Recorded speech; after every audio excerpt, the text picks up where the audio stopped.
Hey, what the hell's happening with you? How are you? Looking good. I enjoy your face. I think a lot of people enjoy your face. Is it on sale? Can I get it in a size 8? Your face. How are you? My name is Nick. Checking me out on my YouTube channel, or more importantly on my Patreon page. And if you're checking me out on my Patreon page, you should donate right now.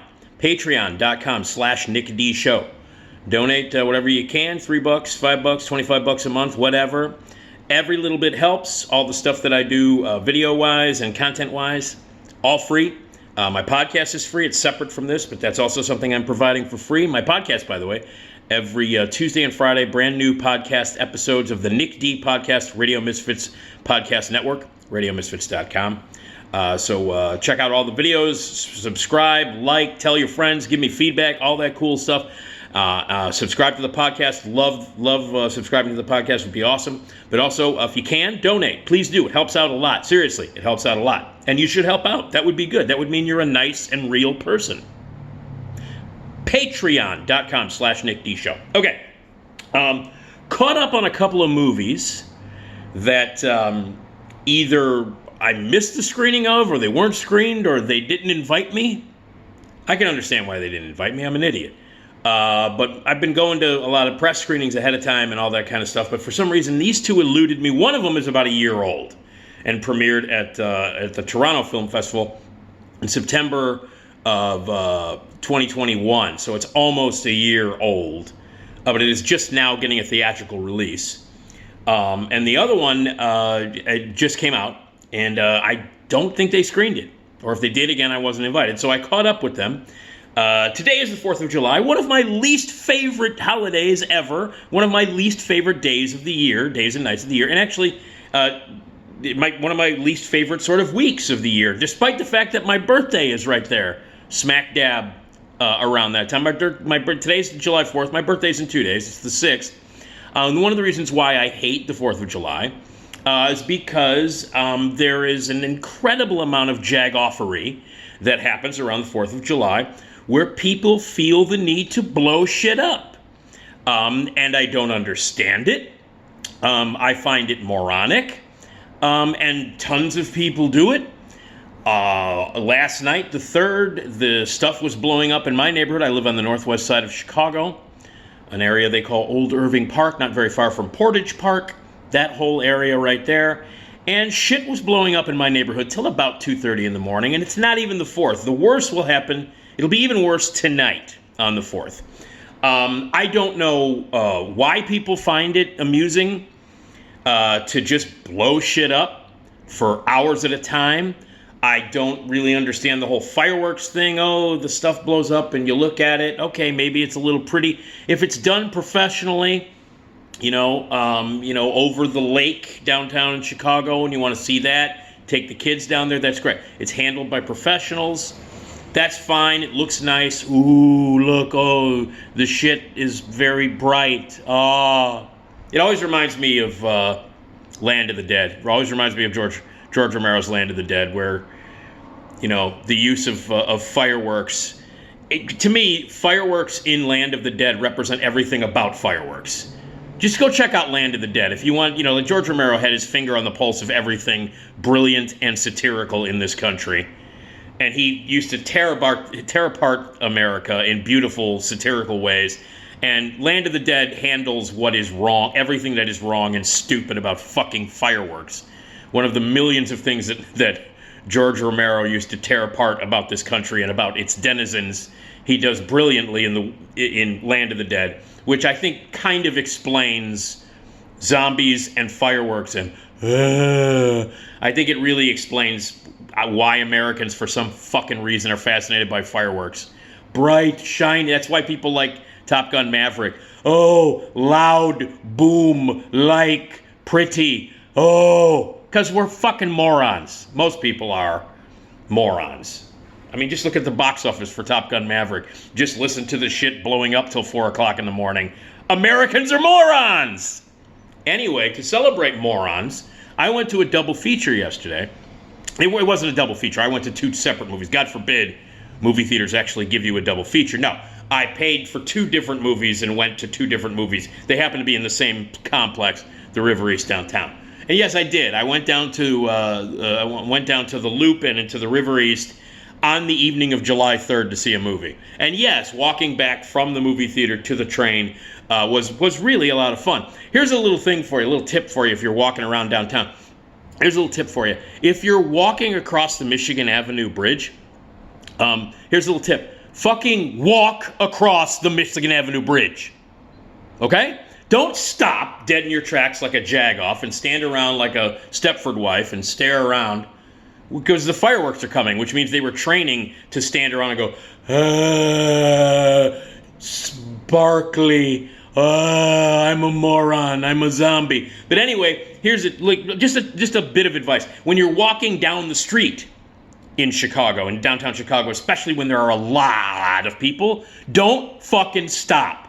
Don't just stop. Michigan Avenue Bridge, trying to walk across the Michigan Avenue Bridge, hundreds and hundreds of people walking across the Michigan Avenue Bridge was a goddamn chore and is a chore when so many morons are walking on the street. If you're walking across the Michigan Avenue Bridge, fucking walk across the bridge.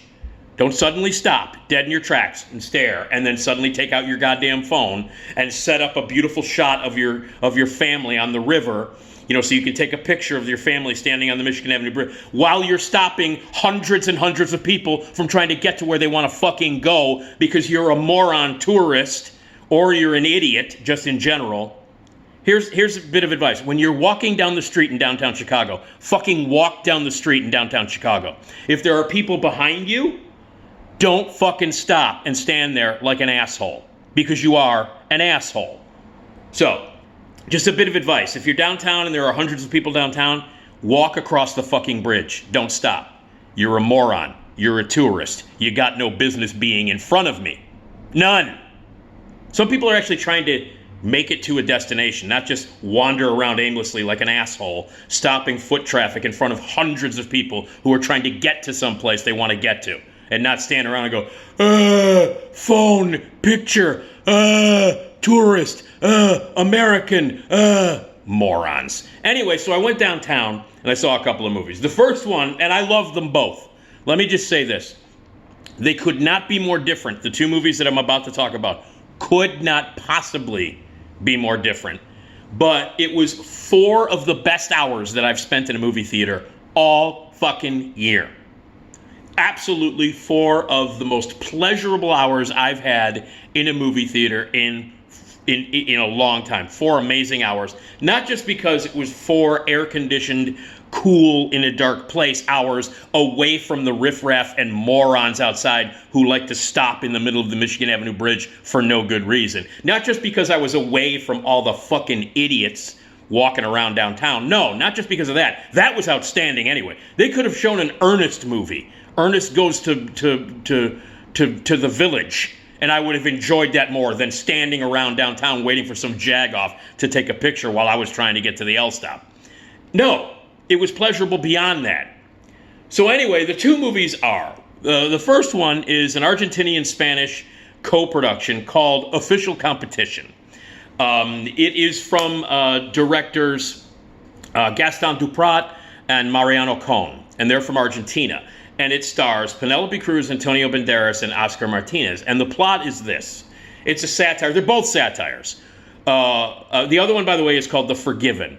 And it is an adaptation of a novel that has been adapted, written, and directed by John Michael McDonough, who is Martin McDonough's brother. Martin McDonough, the brilliant playwright, incredible filmmaker, who's made 7 Psychopaths, In Bruges, 3 Billboards, an incredible playwright, brilliant writer, an incredible director. His brother, John Michael McDonough, has also made films, good satirical movies in the past, including the dark comedies The Guard, Cavalry, and War on Everyone. And Forgiven is his latest movie.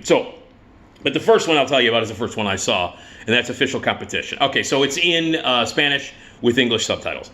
And it stars Penelope Cruz and Antonio Banderas, 2 of my favorite people on the... Penelope Cruz. Can we just apply her for sainthood? Is it possible? And Oscar Martinez. They're the 3 stars. So here's the plot of the movie. At the beginning of the movie, we are shown that is the 80th birthday of a millionaire, a 10-time millionaire, rich billionaire, pharmaceutical executive, old guy, who feels that his life is like, I haven't really accomplished anything. There's nothing to be left behind.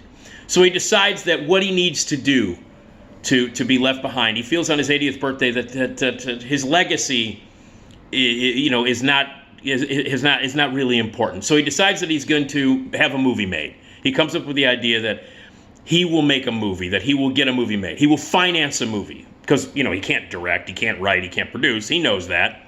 So he buys the rights to a book called Rivalry, a book, by the way, which he never reads.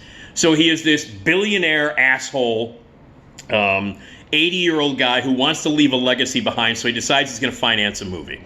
And so his people get a director, a very eccentric director, played by Penelope Cruz, to direct this movie, and it's going to star the two biggest actors in the world, who are completely different. There's Antonio Banderas, who is a big-time movie star, shows up in a Ferrari to rehearsals, has Golden Globes and all kinds of awards, goes to, wants to be making movies in Hollywood. His next movie, he plays an astronaut in America, in Hollywood, loves it, has women all over the place, total stud. He's Antonio Banderas, and he's got Antonio Banderas' looks. The other actor, who is also one of the biggest in the world, but he's the prestige actor, he's played by Oscar Martinez, who believes in studying. He teaches theater. He has acting students, that he admonishes, and he is old school. He won't fly first class. He hates Hollywood. He won't go to the Oscars even if he's nominated. So you've got these two guys who are diametrically, completely opposed in their beliefs. One, Hollywood, wannabe Spanish actor, tons of awards, good looking, drives around in a flashy car, women all over the place. And the other, who's been married like 26 years, believes in rehearsal and all kinds of, very actorly kind of things. And putting them together is going to be conflict after conflict, and directing the whole mess is going to be Penelope Cruz. And they are making this movie based upon this book called Rivalry about these two brothers, one older, one younger. The younger brother gets drunk and kills, oddly, it's very strange because there's a kind of a connection between the other movie. Gets drunk, kills some people, goes to jail, and it's about the rivalry between these two brothers. And the brothers in the film, within a film, are going to be played by Antonio Banderas and Oscar Martinez. So that's what the movie's about. So it's a satire about making movies. It is a film about making films. And it is, on that level, it's brilliant. Penelope Cruz, who plays the director, Penelope Cruz is just an amazing actress. Not just gorgeous and not just, able to do so many different things, but she is like a smart, brilliant, cunning actress who, with a wink or a look at the camera, can change an entire scene. She is one of my favorite actresses on the planet, one of the best actresses ever, who can play anything, from drama to comedy to music, everything. And she is biting and fucking hilarious in this movie as the eccentric director. And the movie, I guess you can kind of say that maybe we're a little bit overloaded with satires of movies about making movies. Well, the beauty of this is that this movie is about the rehearsal process building up to the shooting of the movie. There is not one moment in this movie that involves the actual shooting of the film. You do not see one frame of the movie within a movie. So you don't see the finished product or anything like that. It's about this rich idiot who buys this book, has not read it, wants the director to tell him what it is while he eats ice cream in his big luxury home. So it's a commentary about producing. It's a commentary about how people who make movies and finance movies have no fucking idea what they're doing, have no idea what the movie is, don't care, doing it for publicity, doing it for their, historical purpose. And it's also about eccentric directors and actors who have, these issues. It's about their assistants, it's about their daughters, it's about their friends, but it's mostly about the rehearsal process. Now, I have directed a lot of theater in my life, and I've directed a lot of actors, and rehearsing is a big part of it, obviously. The biggest part of putting a play up is the rehearsal process.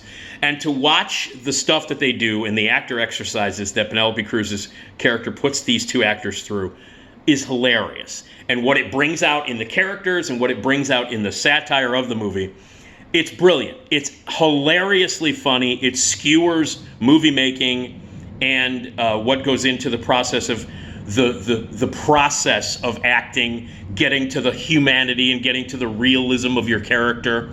It's hysterical. But also there's a bit of truth in it. So it's not like Penelope Cruz's character is completely out of her mind as a director. She is. She does a lot of ridiculous shit to the actors and forces them to do exercises that require them to act like complete assholes and do weird stuff, all for the greater good of the material. But there's a bit of a truth in it. There's a bit of some of these exercises that she does actually does make the product better. But it skewers Hollywood, it skewers directors and actors and all that stuff. The kind of stuff we've done before, but from a completely different point of view, from a much more subtle point of view. And once again, the making of the movie never really happens. It's all about the process leading up to the making of the movie, which is this weirdo director who has power over both of these men and over the producer, this woman, which is really refreshing to see a woman playing that part, a female director having control over these two jagoffs. And then it gets dark and twisted toward the end. There's a twist that happens. I won't give anything away, but let me just say this. I was laughing out loud during the whole movie. I got to say, there were only about 8 of us in the theater. It was the 3rd of July. Nobody was going to see a Spanish language film satire about directing movies. Nobody was going to see that. Most people were on the Michigan Avenue Bridge, dead in their tracks, going, "Where are the fireworks?" Most people were doing that. But this is a brilliant satire. So there weren't a lot of people in there, but I was really the only one laughing out loud through the whole movie. Like people, I don't know, I think maybe people were trying to get in out of the heat. I'm not sure. But I laughed from beginning to end. It's smart. It's brilliant satire. And it is laugh out loud funny. I loved every frame of this movie. Official competition. A great statement about movies, about making movies, about acting, about directing. And on top of that, it's a great statement about just people in general. And it kind of thematically ties into the second movie I saw, which is also about skewering rich people and skewering people in positions of power, I should say. People in positions of power. That's what Official Competition is about. It does it brilliantly. One of the best movies of the year. One of the very best movies of the year. Incredibly entertaining. All the performances are great. Antonio Banderas getting back to some comedy, because he's so brilliant at comedy, and getting back to some comedy. And Oscar Martinez, these two guys are amazing, and the differences in their characters and the differences in their acting style, both within their characters in the movie and with what they are doing as actors in real life, are great. So it's brilliant, one of the best films of the year. And then the second movie is The Forgiven, and this is, as I mentioned, John Michael McDonough's adaptation of a book. And it is about, it's a satire of that rips apart Westerners versus Middle Easterners. And it's about a bunch of foreigners who are in Morocco, in the Moroccan desert. And it's about these two rich guys, lovers, played by Matt Smith and Caleb Landry Jones. They play lovers who host this debauchery of a party every year where people, Westerners from around the world, well, the western part of the world, show up in the middle of this desert to just fucking do blow, drink, get loaded 24/7, have dancing parties, blow off fireworks, and do all of this unbelievable shit while the Middle Easterners serve them, are their servants. They don't care about the Middle Easterners. They don't care about the people that live there in Morocco. They don't care about the culture. All they want is tons of food, tons of booze, tons of sex, tons of blow, and a bunch of jagoffs from different parts of the Western world convening in this Moroccan desert, abusing the power that they have. The locals are treated like shit. And it's basically a bunch of rich, asshole, shallow Westerners just treating the Moroccan desert and the people of the Moroccan desert like shit. And that's what the movie's about. And it's about these jagoffs who are there. And the party, again, is hosted by Matt Smith and Caleb Landry Jones. And some of the people who show up, there's an American played by Christopher Abbott who shows up. Abby Lee plays an Australian party girl. Marie Josie Crozet is a French photographer. Alex Jennings shows up, who's a British aristocrat. And a married couple, a Brit played by Ralph Fiennes, an American played by Jessica Chastain. They are on their way to this party. They travel from America to the Moroccan desert, and they're driving through the Moroccan desert one night. They're arguing, they hate each other, they shouldn't be married, they have a miserable marriage. Ralph Fiennes is a raging alcoholic, and as they're driving through the desert on their way to this big fucking debauchery blow, party that these two idiots are hosting in the middle of the desert. As they're driving through, Ralph Fiennes is loaded. He's been drinking all day. He's drunk as hell. They hit a kid with their car. A kid who is selling shells on the side of the road. He runs out in the middle of the road, in the middle of the desert, in the middle of the night. They kill him. They run him over. They bring the dead body to the party, which really doesn't even really put a damper on the proceedings. People go, "Oh, there's a dead body. Oh, great." And they continued partying and blowing off fireworks and doing blow and fucking and doing all kinds of debauchery and all kinds of, we are from the West and we don't give a shit about the culture that we are in the middle of. Meanwhile, the locals are like, well, you've run over a local, and the father is going to come and pick up the body. And they bring the body, and nobody cares. Everybody's like, who cares? Let's continue to party. There's this dead kid that was just run over by this British guy and this American woman in the middle of the desert. Killed him, but they don't care. They're going to continue partying because that's the important thing. So the father of this kid who's been run over comes to pick up the body and says that it is custom for the person who killed his son, who ran over his son, to come back with him for the burial to his village in the middle of the Moroccan desert. So he shows up. They get Ralph Fiennes. They put him in a Jeep with the dead body, with the son, and they drive him through the desert to the village where they're going to bury the kid. And then like Ralph Fiennes has to be there for what he did. And Ralph Fiennes just wants to pay him off. They've paid off the cops. Matt Smith has paid off the cops. So the cops come and they look at it and go, yeah, it's another dead Middle Easterner. Who cares? Another dead Arab. Whatever. Who fucking cares? And they're like, yeah, we'll pay off the Arabs, the stupid little Arabs. We killed one of their kids. Ralph Fiennes' character is just going to go. He'll go to the desert and he'll watch the burial. He'll pay off these Arabs, and then he'll come back and do more blow and fuck Jessica Chastain, and they can all party all weekend and forget about the fact that they ran over an Arab kid in the middle of the desert. So what happens when he goes to this village with the father of the dead kid, and what happens back at the party to his wife Jessica Chastain, who is now free to fuck whoever she wants to fuck and do a bunch of blow and party, and how this tragedy of this Arab kid being run over by a Westerner in a car affects the party, or how it doesn't affect the party, and what happens at this party while these Westerners are just completely ignoring all the other locals, and their customs and the world that they live in, abusing where they're from, where they're at. So let me just say this: it is. Some people would consider this movie to be a disaster of biblical proportions. I, however, do not. I think it's brilliant. The performances are unbelievably ridiculous and over the top. The style with which the satire is presented is excruciatingly uncomfortable, and some would say bad. And most people who have seen this movie, including 99% of the critics, hate this movie. They think it's ridiculous. They think the performances are completely over the top and unintentionally funny. They think that the satire or the statement that it's making is obvious and over the top, like Westerners bad, Middle Easterners good. And some of the dialogue in it is offensive. Some of the situations in the movie are completely forced down your throat in an over-the-top, ridiculous manner.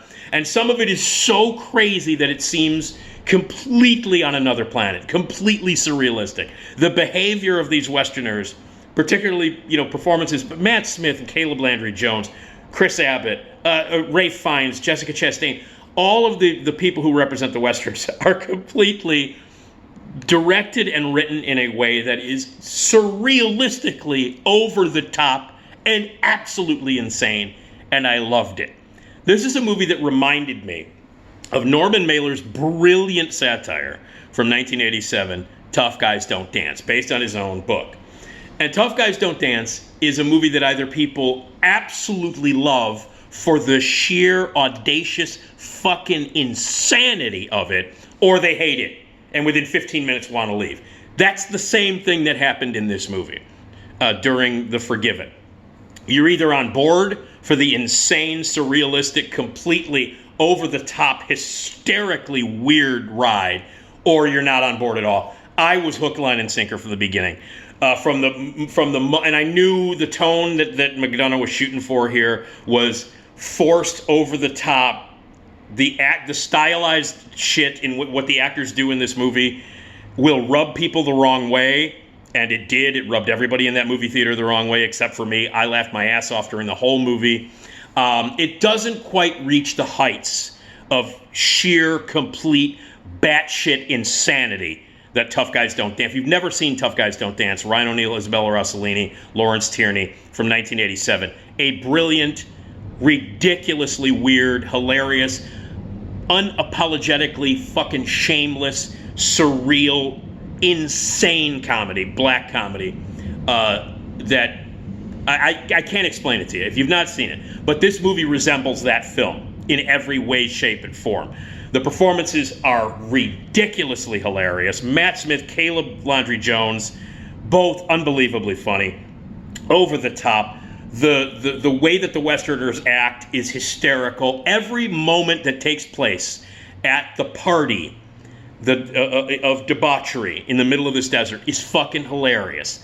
Not to be taken seriously, not at all to be taken seriously. The style in which the movie is shot, with the close-ups and everything, McDonough's style is so forced, crazy, over the top. This is a batshit crazy movie. The acting style is not meant to be taken seriously. Like, a lot of people would watch this movie and go, wow, a lot of really great actors are really, really terrible in this movie. Like, they're really obnoxiously bad. These performances are awful. They're not. It's a stylistic choice that the director and the actors have made. On the surface, it looks bad. On the surface, it looks over the top. On the surface, it looks unintentionally funny. It's not. It's intentionally funny. It's a stylistic choice in the same way that Norman Mailer made that choice. And there haven't really been a movie in 35 years like Tough Guys Don't Dance. This one comes close. Now, sometimes it does play it a little bit serious, and that's the problem with the movie. That tonally it shifts a little bit, especially the way that the Middle Eastern characters and the Arab characters are handled. They're played kind of straight. I think he should have pushed the realism. McDonough did it on purpose to make the Westerners look even worse than they already were. But I think he does a disservice to the style that he's done, throughout the movie. I think that the Arab characters should have also been pushed to the hilt, and sometimes they are. Sometimes they are. Sometimes there are moments in the movie where the acting styles of the Arabic characters kind of match the insanity level, which is way up here for the American and British and French actors. But overall, it's a bold, absolutely batshit crazy movie that most people will hate. And I guarantee you, if you see it, you might hate it. I'm warning you now. There is a very, very good possibility that you will fucking hate this movie, think the acting is terrible, think everything is over the top, think, like it's, oh my God, this is laughably bad. It's not. It is a brilliant piece of satire. I laughed my ass off, and it works on that surrealistic, insane level that Tough Guys Don't Dance did. And it's not a style that happens very often. It's very David Lynchian in that quality. It's the kind of stuff that you walk into. This is as pushed and experimental and as over-the-toply surrealistic as you can get in a modern sort of movie that people are going to pay to see. I think it's brilliant, and I will be one of the only critics on the planet who include it on their best list at the end of the year, proudly. And I guarantee you that 90% of the people who see it will hate it. It is over the top. I think it's hilarious, intentionally, not unintentionally, like most people are going to think. And it's brilliant. And yes, at one point in the movie, Matt Smith is in this movie, as I've made clear. And yes, at one point in the movie, when Ray Fiennes goes to the village and stays in the house that he stays in, the little shack that he stays in, he takes a trinket home with him, a little trinket home with him. And yes, it is a Dalek. Yes, he does have a little mini Dalek. And yes, Matt Smith did play Doctor Who at one point. And yes, there's a little Dalek in it. And if that's not a hint enough, if that, like, the fact that there's a major thing that he brings home with him, that he wants to bring home with him, is a little miniature Dalek, if that doesn't kind of clue you in as to how the over-the-top insanity in the movie is intentional, then you're not going to get it. I think it's brilliant. Everybody else on the planet will hate this movie. I loved The Forgiven. The over-the-top, insane, crazy, batshit performances by everybody in it. Loved it. Loved it. Official Competition, also loved. They were both great. They were both, like I said, 4 of the best hours I've spent in the movie theater all year. And I love them both for entirely different reasons. They are 2 entirely different kind of movies. The Forgiven is a different kind of movie on every level. But I love them both. So, Official Competition, great satire, Spanish language satire of filmmaking.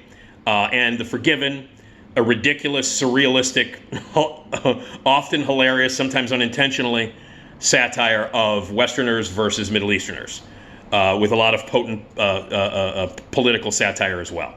So, all right, there they are. I had a great time in the movies yesterday. I just didn't have a good time walking across the Michigan Avenue Bridge. Walk, people!